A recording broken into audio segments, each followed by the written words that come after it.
میں کیا چرخ زمردی کی دو رنگی کہوں میں کیا بازار شام کا آل نبی کو جا زینت طراز قصر ہے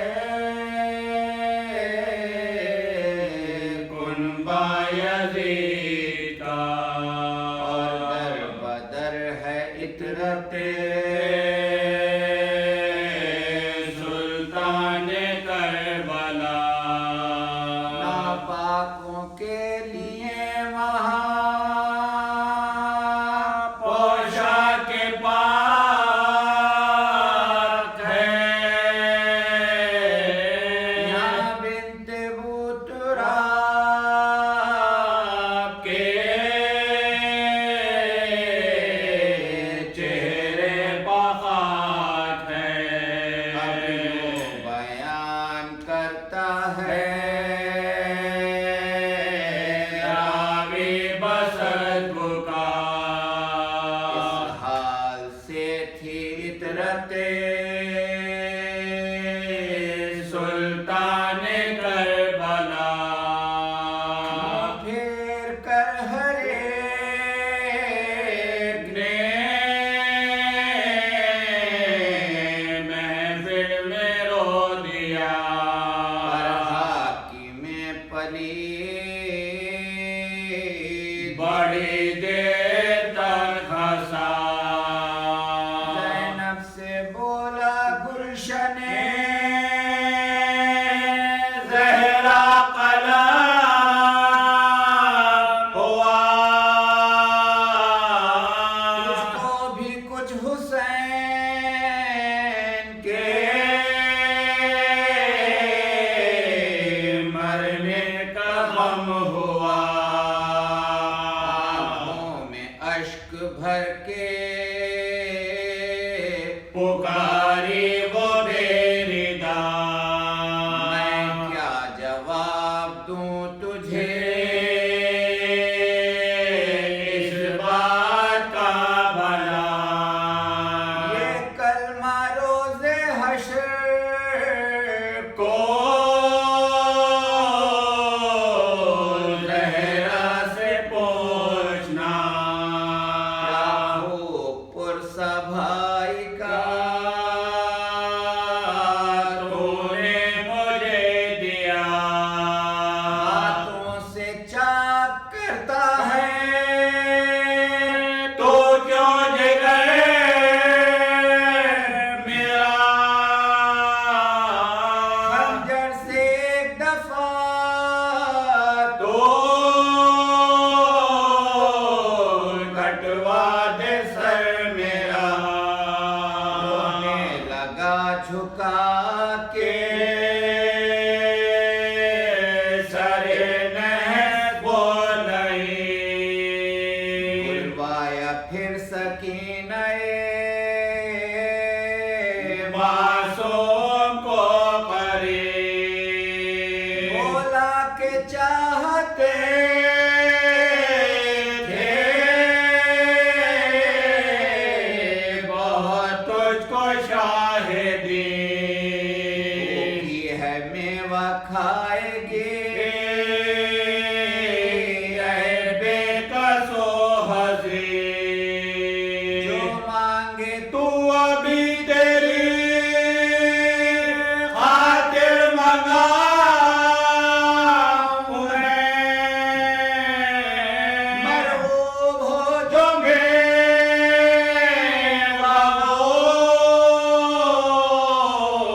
تجھ کو کھلاؤں میں بولی سکینہ میوے کے پرواہ نہیں ہے تھوڑے تماچے کھائے ہیں اے دشمن الہ پر اتنی آرزو ہے کہ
اچھا اچھا کہا اور باشق و پھیلا کے دونوں ہاتھ سکاری عزیز شاہ اے فاطمہ کی آنکھوں کے تارے علی کے ماں قربان جاؤں لونڈی کا احوال ہے تباہ چاہت کا امتحان لیا میرے شام نے رکھ لو ہماری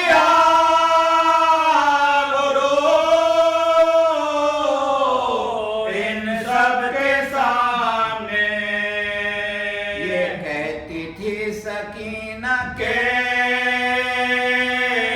محشر ہوا بپا کشکے طلا سے اونچا ہوا سر حسین کا اور سینہ سکینہ سکینہ سے آ کر لپٹ گیا حاکم کو تب پکارے وہ بنت شہ ہدا حاکم کو تب پکارے وہ بنت شہ ہدا دیکھ اے یزید یہ عزت ہماری ہے کس مرتبہ حسین کو بیٹی یہ پیار ہے چرخ زمردین کی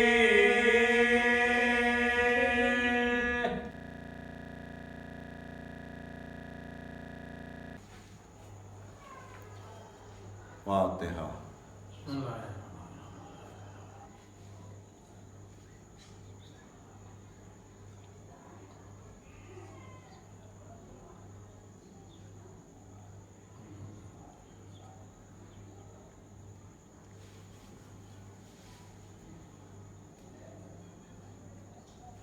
اللہم صلی اللہ محمد وآل محمد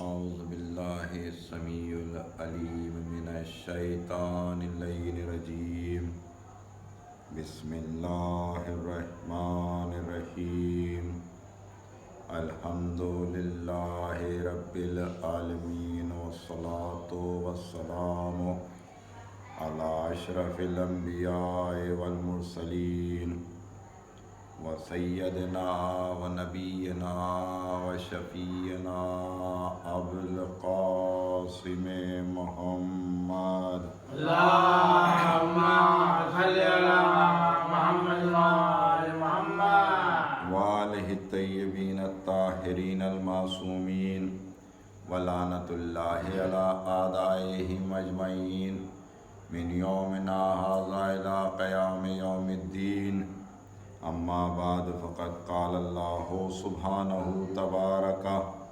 وتعالی فی کتابہ المجید وفرقانہ الحمید وهو أصدق الصادقين وقوله الحق بسم الله الرحمن الرحيم قل إن كنتم تحبون الله فاتبعوني يحببكم الله صلوات اللہم صلی اللہ محمد وآل محمد خالق کائنات اس آیہ کریمہ میں اپنے بندوں کو اتباع رسول کا یا پیروی پیغمبر اسلام کا حکم دے رہا ہے۔ اور ساتھ ساتھ انعام کا بھی اعلان ہے کہ اگر تم ایسا کرو گے تو اللہ بھی تمہیں دوست رکھے گا، اللہ بھی تمہیں پسند کرے گا، اللہ بھی تمہیں اپنائے گا۔ یہ پیروی پیغمبر اسلام کا سلسلہ جو جناب ابو طالب سے شروع ہوا اور پھر اولاد ابو طالب میں آگے بڑھتا رہا، یہ لوگ نسل در نسل پیروی پیغمبر اسلام کرتے رہے اور اللہ ان لوگوں کو نوازتا رہا، ایسے ایسے مقامات عطا کر دیے، ایسے ایسے عہدے عطا کر دیے، ایسے ایسے معجزات اور کمالات اور وہ علم عطا کر دیا کہ جسے دنیا دیکھ کر حیرت میں پڑ جایا کرتی ہے۔ اور خالق کائنات نے یہ علم، یہ معجزات، یہ کمالات ان لوگوں کو اس لیے عطا کیے تاکہ لوگوں کو معرفت پروردگار حاصل ہو سکے، لوگ اسے پہچان سکیں۔ تو اب دیکھیے کہ کس طرح سے ان لوگوں کے ذریعے سے اللہ کی پہچان ہوتی تھی۔ پانچویں امام محمد باقر علیہ السلام کا اللہم صلی علی محمد وآل محمد کہ امام دمشق کے قید خانے سے رہا ہو کر جب مدینے کی طرف چلے ہیں تو ابھی شام کی سرحدوں میں ہی تھے کہ ایک راستے سے آپ کا گزر ہو رہا تھا۔ وہاں پر آپ نے دیکھا کہ بہت سارے لوگ ایک جگہ پر اکٹھا ہیں اور ایک عمارت کی طرف نظر کیے ہوئے بیٹھے ہیں۔ بہت سے لوگ ہیں، امام نے دریافت کیا کہ بھائی تم لوگ یہاں پر کیوں اکٹھا ہو اور اس عمارت میں کیا ہے جسے تم دیکھ رہے ہو؟ تو کسی نے بتایا کہ یہ ایک راہب کا معبدہ ہے، ایک راہب کا عبادت خانہ ہے، اور اس راہب کی خاصیت یہ ہے کہ وہ سال بھر تک اپنے اس عبادت خانے کے اندر رہتا ہے، عبادت کرتا رہتا ہے۔ سال میں بس ایک دن ایسا آتا ہے کہ جو وہ اپنے اس عبادت خانے سے باہر آتا ہے اور آنے کے بعد وہ لوگوں کے سوالوں کا جواب دیا کرتا ہے۔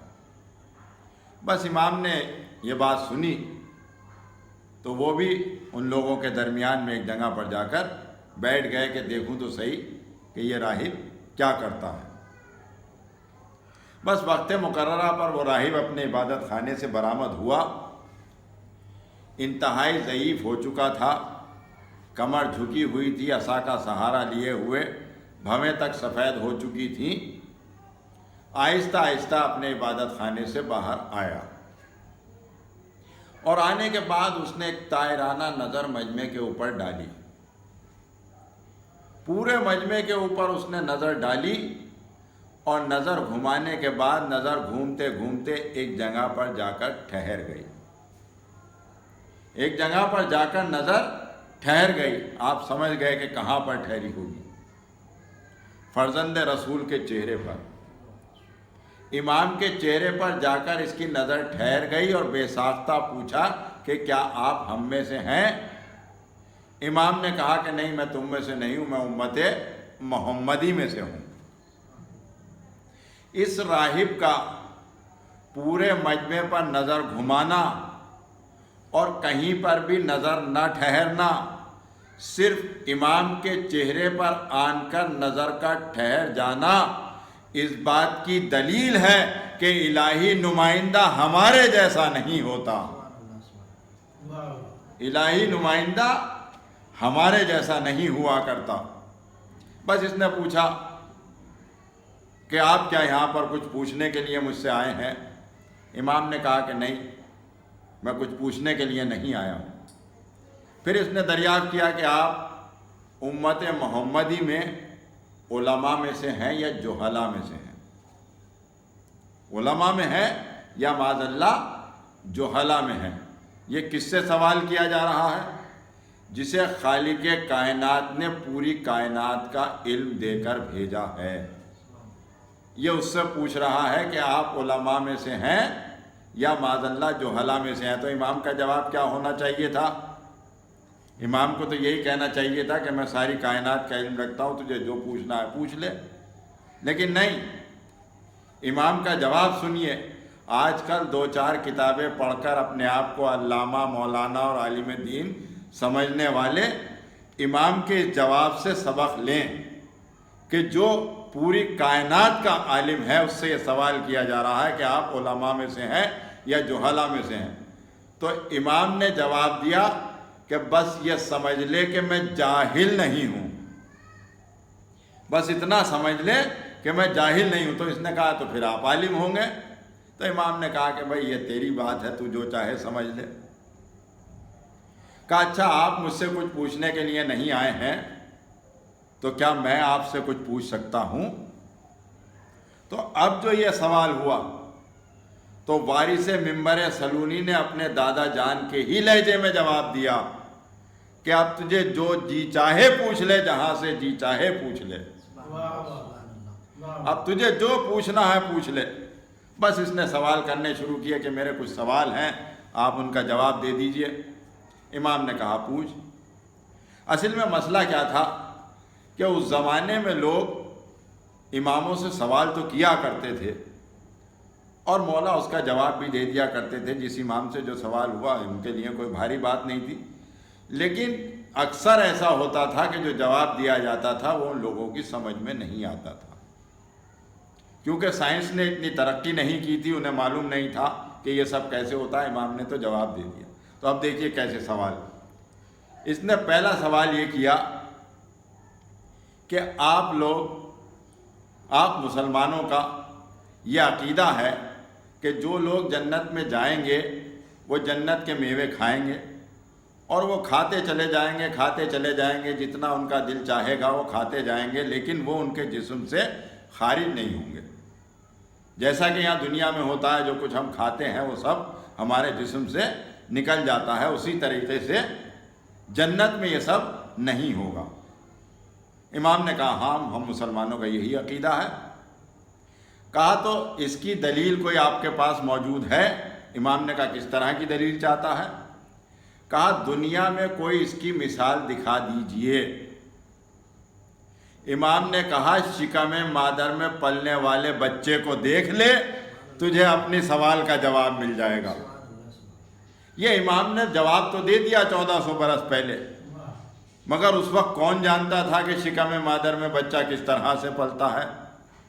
آج جب 1400 برس کے بعد سائنس نے ترقی کر کے یہ بتایا کہ شکم مادر میں بچہ کیسے پلتا ہے، اس کے جسم میں غذا جاتی ہے مگر اس سے خارج نہیں ہوتی، تب معلوم ہوا کہ امام نے جو 1400 برس پہلے جواب دیا تھا وہ بالکل صحیح تھا۔ صلوات علی محمد۔ اللہم صلی علی محمد وعلی محمد۔ یہ ہے۔ اور اس کے بعد پھر اس نے کہا میرا اگلا سوال یہ ہے کہ آپ مسلمانوں یہ بتائیے کہ 24 گھنٹے کی اس سائیکل میں، 24 گھنٹے کے اس دن میں وہ وقت کون سا ہے کہ جس کا شمار نہ دن میں ہے نہ رات میں ہے؟ وہ کون سا وقت ہے کہ جس کی گنتی نہ تو دن میں کی جاتی ہے نہ رات میں کی جاتی ہے 24 گھنٹے کی سائیکل میں؟ تو امام نے فرمایا کہ رات کے ختم ہونے کے اور صبح کے طلوع ہونے کے درمیان کا جو وقت ہے وہ وقت ہے کہ جس کا شمار نہ دن میں ہے نہ رات میں ہے۔ اور آگے سن، یہ وہ وقت ہے جو جنت کے اوقات میں شامل ہے۔ یہ وہ وقت ہے کہ جس پر آن کر بیمار کو شفا مل جایا کرتی ہے۔ یہ وہ وقت ہے کہ جو انسان کسی درد میں رات بھر جاگا ہو اسے اس وقت میں آن کر آرام مل جاتا ہے۔ اور سن، یہ وقت میرے نانا رسالت مآب سے منسوب ہے۔ اب اس نے اگلا سوال کیا کہ میرا اگلا سوال یہ ہے کہ آپ مسلمانوں کا یہ عقیدہ ہے کہ جو لوگ جنت میں جائیں گے وہ جنت کے میوے کھائیں گے اور میوے کھاتے چلے جائیں گے، کھاتے چلے جائیں گے، جتنے چاہیں وہ میوے کھائیں گے، مگر جنت کے میووں میں ذرا سی بھی کمی نہ آئے گی۔ امام نے کہا ہاں، ہم مسلمانوں کا یہی عقیدہ ہے کہ لوگ جنت میں جائیں گے، جنت کے میوے کھائیں گے اور میوے کبھی ختم نہ ہوں گے، اس میں کبھی کمی نہ آئے گی۔ اس نے کہا کہ آپ کے پاس اس کی کوئی دلیل ہے؟ امام نے کہا کس طرح کی دلیل چاہتا ہے؟ کہا دنیا میں اس کی کوئی مثال دکھا دیجئے۔ امام نے کہا دیکھنا کیا ہے، تجربہ کر کے دیکھ لے۔ ایک چراغ جلا کر لیا اور اسے ایک جگہ پر رکھ دے، اس کے بعد دوسرا چراغ لا اور اس کی لو سے اس چراغ کو جلا لے، پھر تیسرا چراغ لا، پھر اس کی لو سے جلا لے، پھر چوتھا چراغ لا، اس کی لو سے جلا لے۔ اسی طرح سے 1 2 10 20 1000 2000 چراغ لاتا چلا جا اور اس ایک چراغ کی لو سے ان سب کو روشن کرتا چلا جا، اور روشن کرنے کے بعد اس چراغ کی لو پر نظر کر لے۔ اگر اس چراغ کی لو میں ذرا سی بھی کمی آ جائے تو سمجھ لینا کہ جنت کے میووں میں بھی کمی آ جائے گی، اور اگر چراغ کی لو میں کمی نہ آئے تو یہ سمجھ لینا کہ پھر جنت کے میووں میں بھی کسی طرح کی کمی نہ آئے گی۔ صلوات پڑھیے محمد۔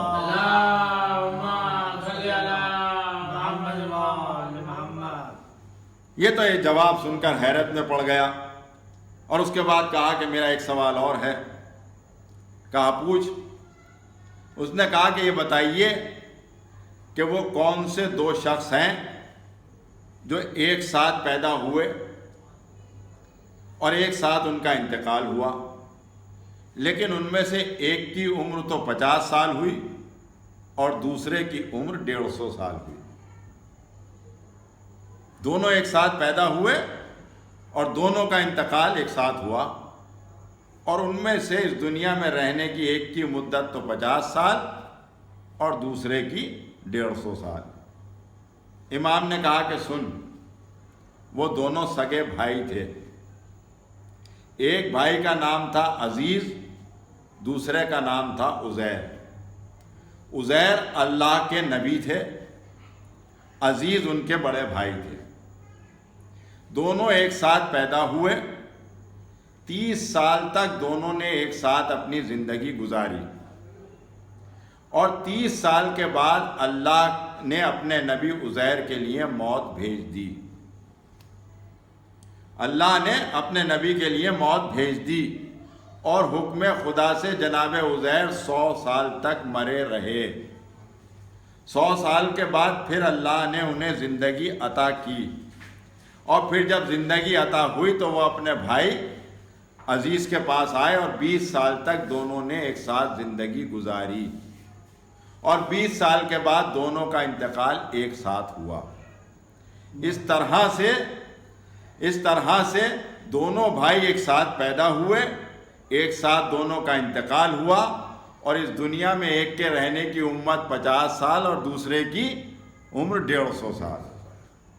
بس اس نے جو یہ جواب سنا، سننے کے بعد حیرت میں پڑ گیا، اور پورے مجمع کی طرف دیکھا، اور دیکھنے کے بعد سب سے مخاطب ہو کر کہا کہ جب تک یہ شام کی سرحدوں میں ہیں کوئی میرے پاس سوال پوچھنے کے لیے نہ آئے، جسے جو پوچھنا ہے ان کے پاس جائے۔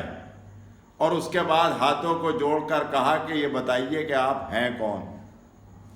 تو امام نے فرمایا کہ میں مسلمانوں کے رسول کا 5واں جانشین امام محمد باقر ہوں۔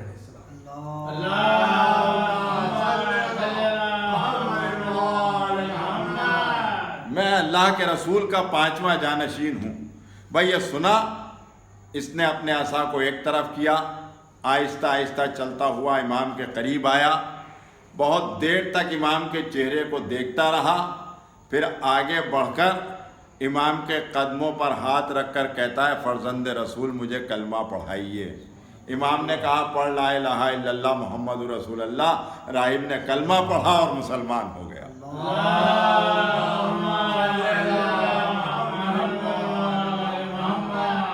یہ ہے کہ ان کے علم کے ذریعے سے لوگوں کو معرفت پروردگار حاصل ہوتی تھی، اللہ کی پہچان ہوتی تھی۔ اور یہی پیروی کا سلسلہ آگے بڑھتا رہا.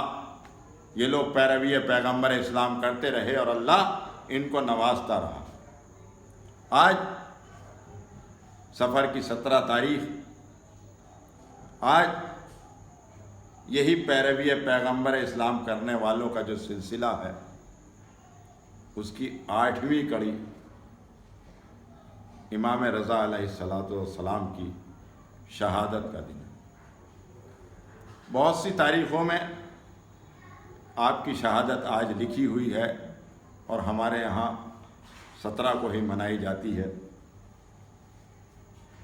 امام رضا آپ ہی کے زمانے کا ایک واقعہ ہے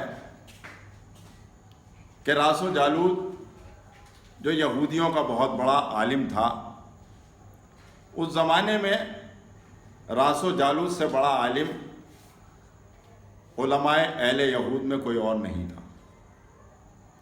اس کا یہی سلسلہ تھا کہ جب بھی کوئی سامنے آیا کرتا تھا تو یہ اس سے مناظرہ کرنا شروع کر دیتا تھا.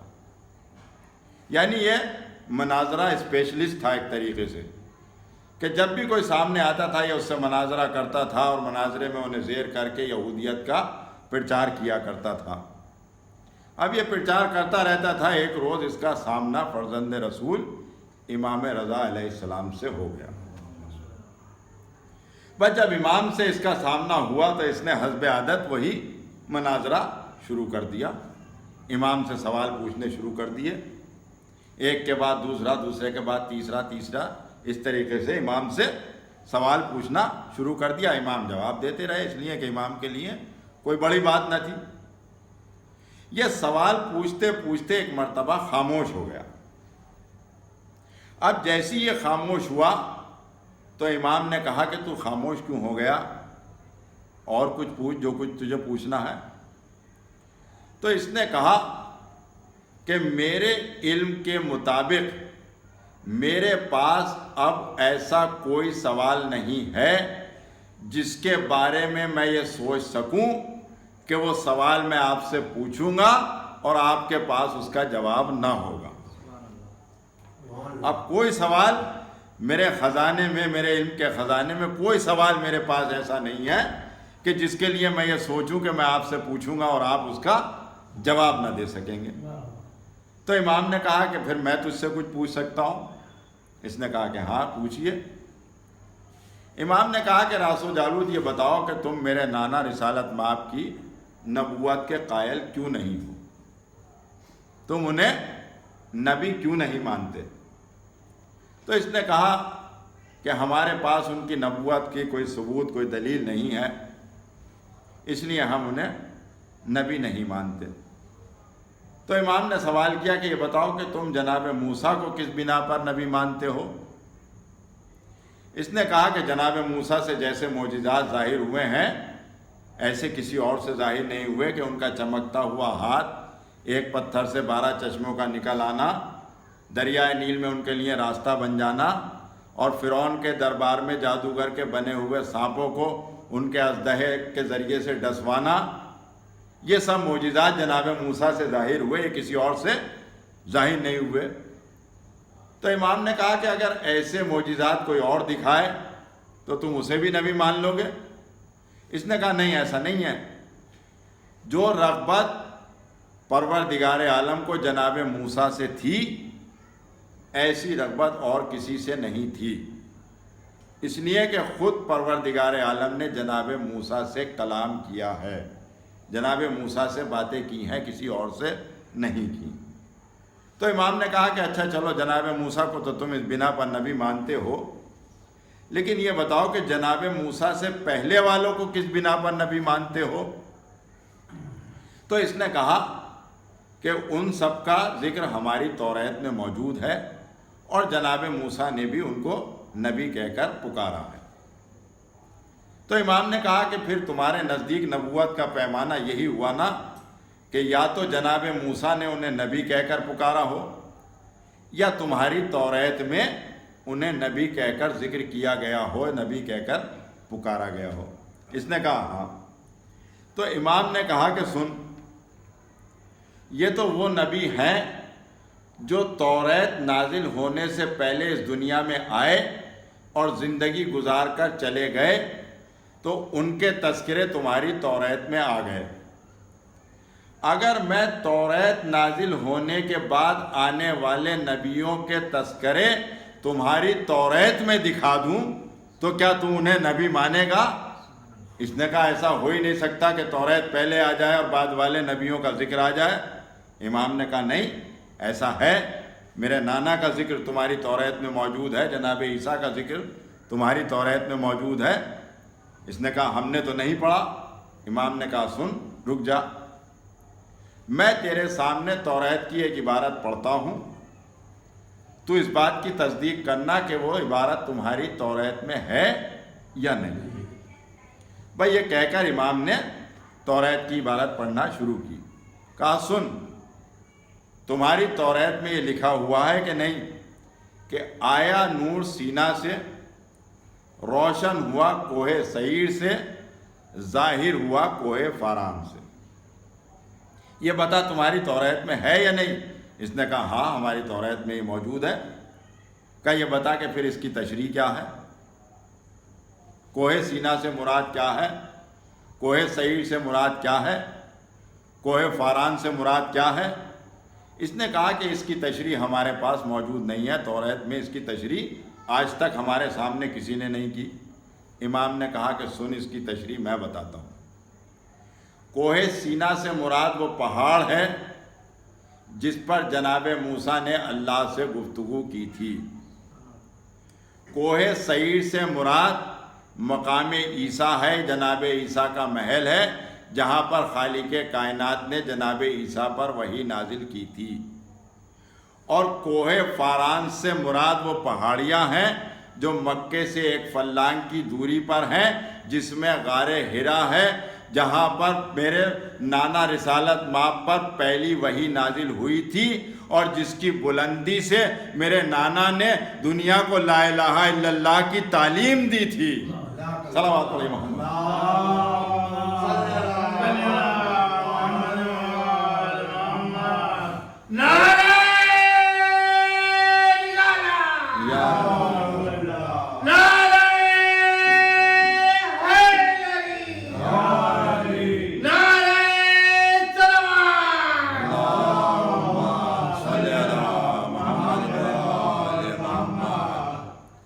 کوہ سینا سے مراد جناب موسیٰ سے جہاں اللہ نے گفتگو کی، کوہ سعیر سے مراد جناب عیسیٰ کا مقام، اور کوہ فاران وہ جگہ ہے کہ جہاں میرے نانا پر وحی نازل ہوئی تھی۔ اس نے کہا کہ توریت کی ایسی تشریح آج تک ہمارے سامنے کسی نے نہیں کی ہے۔ امام نے کہا اور سن، تمہاری توریت میں جناب موسیٰ کی یہ پیشن گوئی موجود ہے کہ نہیں کہ جناب موسیٰ نے کہا کہ میرے بعد ایک نبی آئے گا، وہ عرب کی سرزمین پر آئے گا، وہ نبی برحق ہوگا، تم اس کی نبوت کا اقرار کرنا؟ کہا ہاں جناب موسیٰ کی یہ وصیت موجود ہے۔ کہا پھر ہم یہ کیسے مان لیں کہ اس سے مراد آپ کے نانا ہیں؟ تو امام نے کہا کہ جناب موسیٰ نے کوئی اس کی پہچان بتائی تھی؟ اس نے کہا ہاں، ہماری توریت میں لکھا ہوا ہے کہ وہ آنے والا نبی بنی اخوان سے ہوگا۔ تو امام نے کہا کہ بنی اخوان سے مراد کون لوگ ہیں؟ اس نے کہا کہ اس کی تشریح ہمارے پاس موجود نہیں ہے۔ امام نے کہا کہ سن، بنی اخوان سے مراد اولاد اسماعیل ہے، اور جناب اسماعیل وہ ہیں جو تم بنی اسرائیل کے موری سے اعلیٰ جناب اسحاق کے باپ ابراہیم کے بڑے بیٹے ہیں، اور انہی کی نسل سے میرے نانا رسالت مآب ہیں۔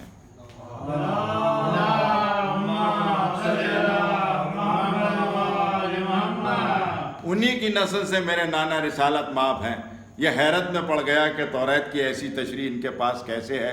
امام نے کہا اور سن، تمہاری توریت میں جناب شایع پیغمبر کا یہ خواب نقل ہے کہ نہیں کہ جناب شایع نے یہ لکھا ہے کہ میں دو ہستیوں کو دیکھ رہا ہوں کہ جن کے چہرے سے اس قدر نور ساطع ہے کہ تمام عالم جن کے نور سے روشن ہو رہا ہے، اور ان میں سے ایک کی سواری تو ہے خچر اور دوسرے کی سواری ہے اونٹ۔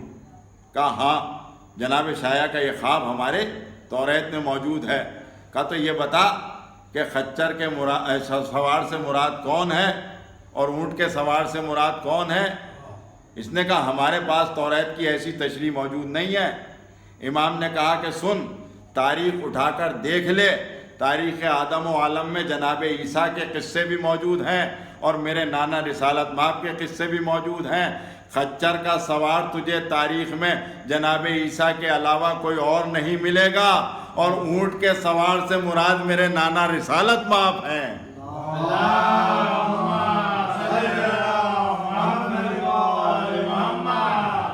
خچر کا سوار جناب عیسیٰ ہیں، اور یہ وہ نبی ہیں جو تمہاری توریت نازل ہونے کے بعد اس دنیا میں آئے ہیں، اور ان کے تذکرے تمہاری توریت میں موجود ہیں۔ کیوں؟ اس لیے کہ وہ اللہ کی کتاب ہے، اور اللہ توریت سے نازل ہونے سے پہلے والوں کو بھی جانتا ہے اور بعد میں آنے والوں کو بھی جانتا ہے، اسی لیے ان سب کے تذکرے تمہاری توریت میں موجود ہیں۔ اور سن، امام نے کہا کہ تمہاری توریت میں جناب حقوق کا یہ بیان موجود ہے کہ نہیں؟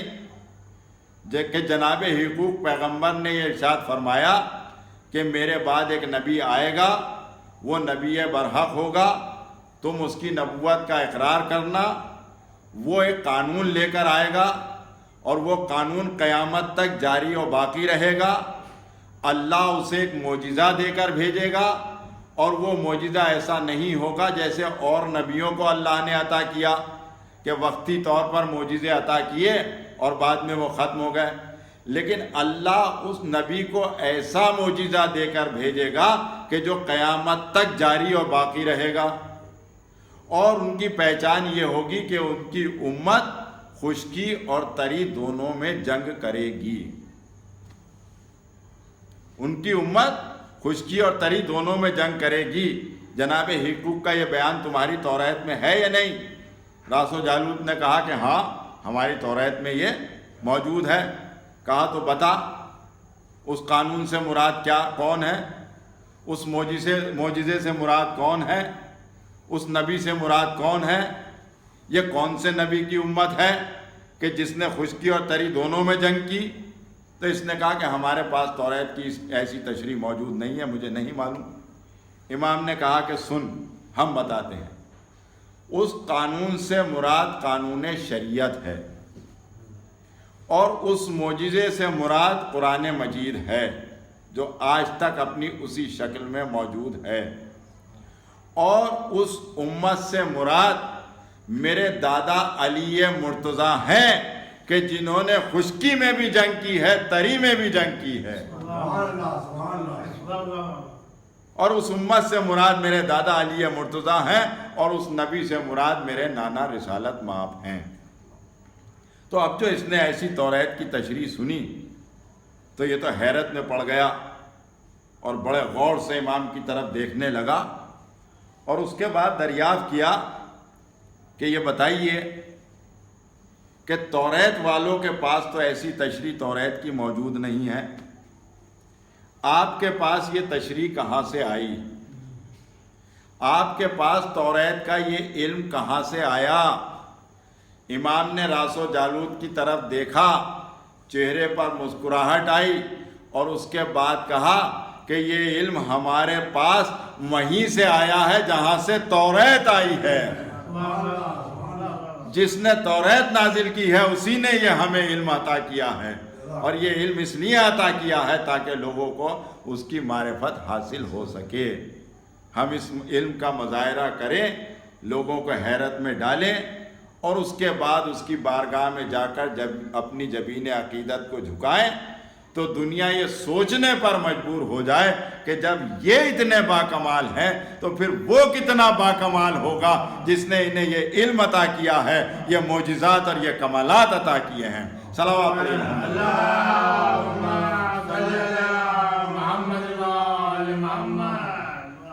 یہ ہے پیروی پیغمبر اسلام کا سلسلہ کہ آیت نے آواز دی کہ تم پیروی کرتے چلے جاؤ گے، اللہ تمہیں نوازتا چلا جائے گا، اور اتنا نوازا کہ دنیا ان سے حسد کرنے لگی اور انہیں اس دنیا میں چین سے رہنے نہ دیا۔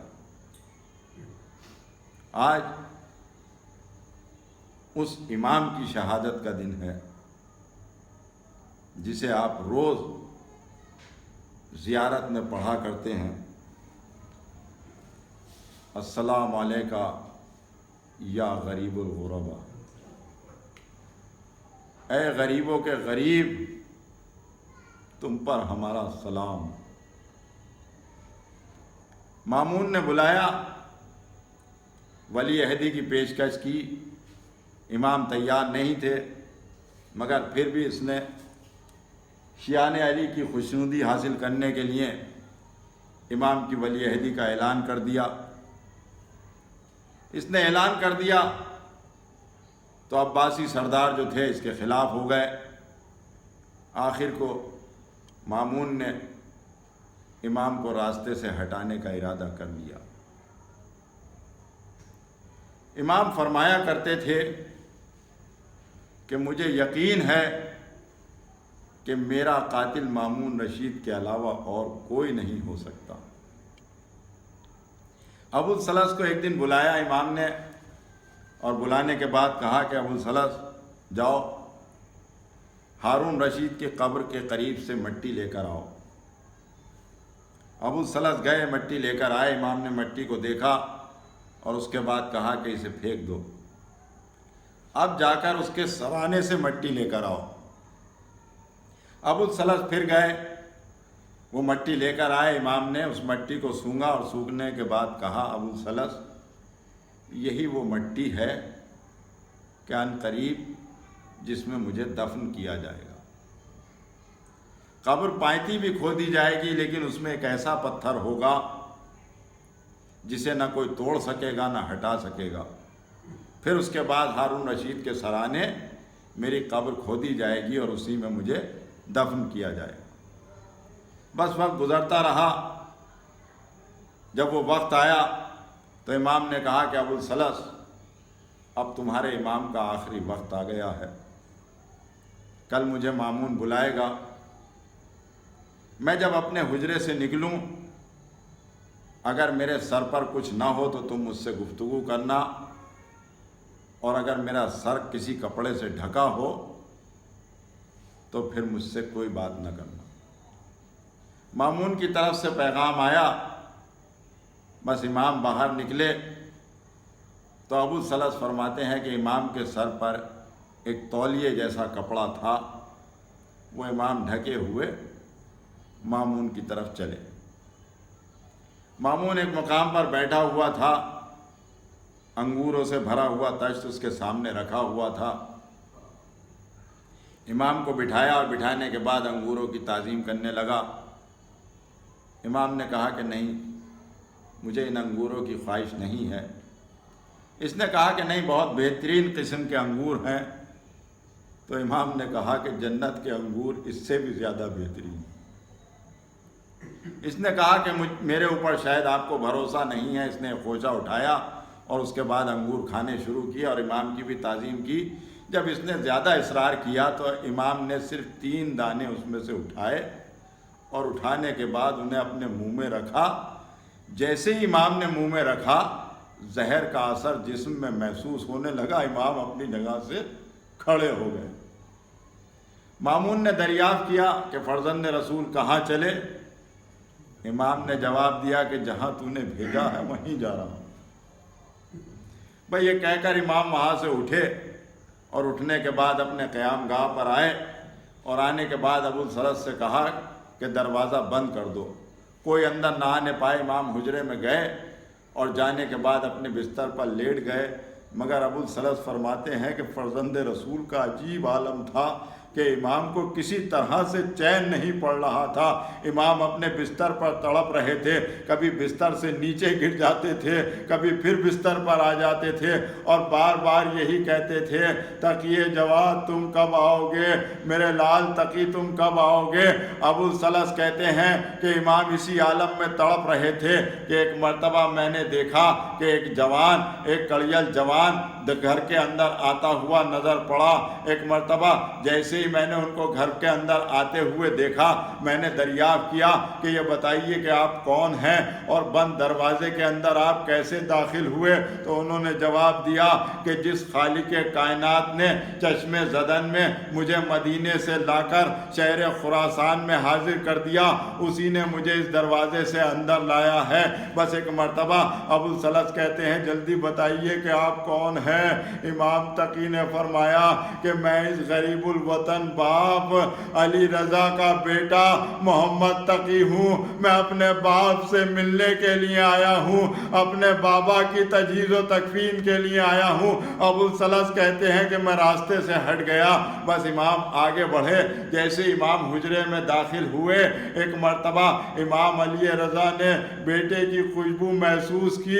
امام ایک جگہ کھڑے ہوئے اور دوڑ کر اپنے بیٹے کے قریب آئے اور آنے کے بعد بیٹے کو سینے سے لگا کر کہا، تقی جواد تم آ گئے بیٹا، مجھے تمہارا بہت انتظار تھا، مدینے میں سب خیریت سے تو ہیں؟ بس ایک مرتبہ اس کے بعد دونوں اماموں میں کچھ گفتگو ہوتی رہی، اسرار امامت امام نے دوسرے امام کو فرمائے، اور اس کے بعد امام علی رضا نے اپنے بیٹے سے فرمایا کہ میرے لال، میں اس دنیا سے جا رہا ہوں، عالم غربت میں میرا سفر اس دنیا سے ہو رہا ہے، نہ بہنیں قریب ہیں، نہ بھائی قریب ہیں، نہ کوئی یار دوست گھر والے کوئی قریب نہیں ہے، عالم غربت میں میں اس دنیا سے جا رہا ہوں۔ اسی عالم غربت میں میرے دادا حسین بھی اس دنیا سے رخصت ہوئے تھے، مگر ان کی مظلومی میں اور میری مظلومی میں فرق ہے، اس لیے کہ ان کے ساتھ بہنیں بھی تھیں، بھائی بھی تھے، بیٹے بھی موجود تھے، مگر میرے ساتھ کوئی نہیں ہے، مگر پھر بھی وہ مجھ سے زیادہ مظلوم تھے، اس لیے کہ انہوں نے شہادت سے پہلے اپنے دونوں ہاتھوں پر 71 لاشیں اٹھائے تھے، انہوں نے اپنے کڑیل جوان بھائی کے کٹے ہوئے بازو دیکھے تھے، اپنے کڑیل جوان بیٹے کے سینے میں برچھی کا پھل دیکھا تھا، انہوں نے 6 مہینے کے بیٹے کا لاشا اٹھایا تھا۔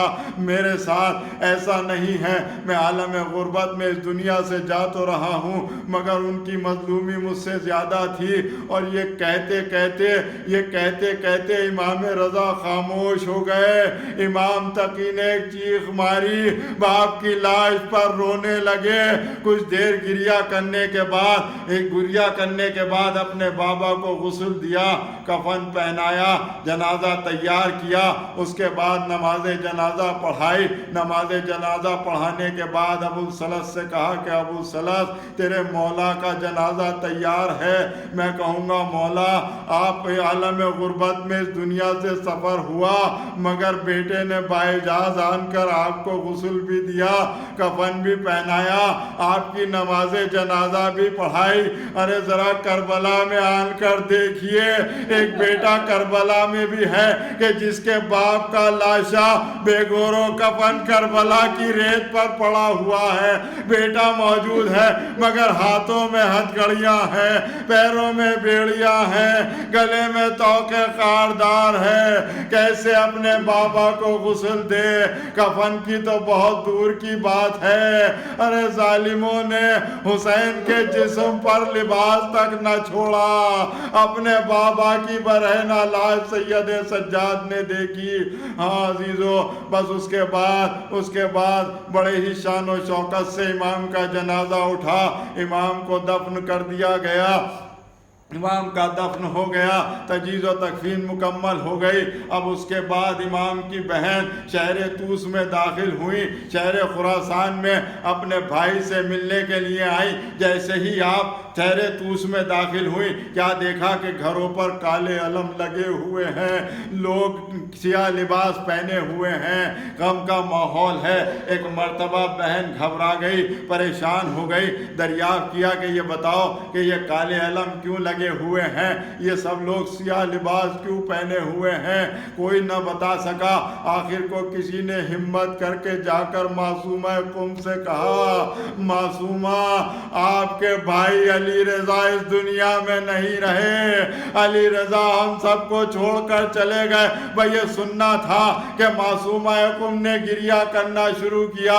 لوگ پرسے کے لیے معصومہ کے پاس آئے۔ میں کہوں گا بی بی آپ بڑی نصیب والی ہیں، آپ کے بھائی کا جنازہ عالم غربت میں اس دنیا سے اٹھا۔ آپ کو جب خبر ملی تو لوگ پرسے کے لیے آئے۔ ذرا کربلا میں آن کر دیکھیے، آپ ہی کی طرح ایک بہن ہے کہ جس کے بھائی کو پسے گردن سے ذبح کیا جا رہا ہے۔ 70 قدم کے فاصلے پر زینب کھڑی ہوئی ہے، عمر سعد۔ ارے تو دیکھ رہا ہے کہ تیرے رسول کے نواسے کو قتل کیا جا رہا ہے۔ بھائی کی شہادت کے بعد کسی نے آپ کے تعزیانے نہیں لگائے، کسی نے آپ کے سر سے چادر نہیں اتاری۔ ذرا زینب کو دیکھیے، بھائی کی شہادت کے بعد سر سے چادر اتر گئی، ہاتھوں میں رسن بن گئی، دیار با دیار پھرایا گیا۔ شام و کوفہ کے بازاروں اور درباروں میں علی اور فاطمہ کی بیٹی برہنہ سر گئی۔ آپ نصیب والی ہیں، لوگوں نے آپ کو بھائی کا پرسہ دیا۔ زینب کو کسی نے بھائی کا پرسہ نہیں دیا۔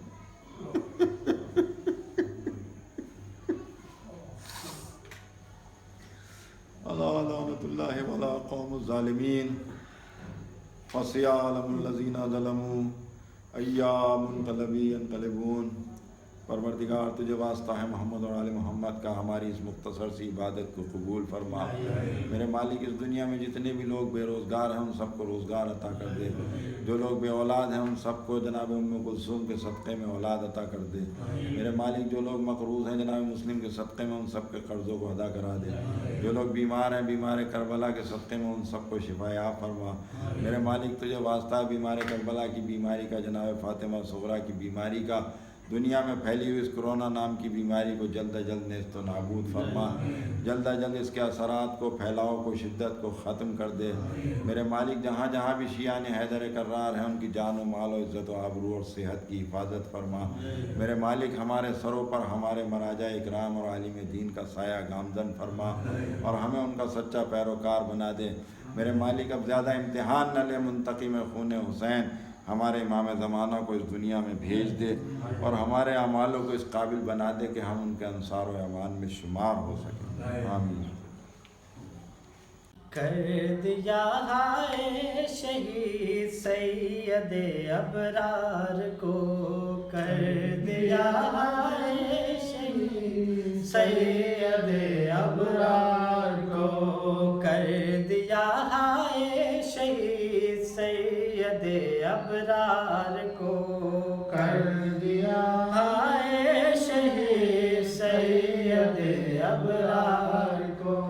رحم نہ آیا ذرا شمر جفاکار کو، کر دیا ہے شہید سید ابرار کو، کر دیا ہے شہید سید ابرار کو۔ قاسم و عباس کا اکبر نشا کا، دیجئے پرسا سبھی احمد مختار کو، کر دیا ہے شہید سید ابرار کو، کر دیا ہے شہید سید ابرار کو۔ دشت میں کربل کی جا کوئی نامونس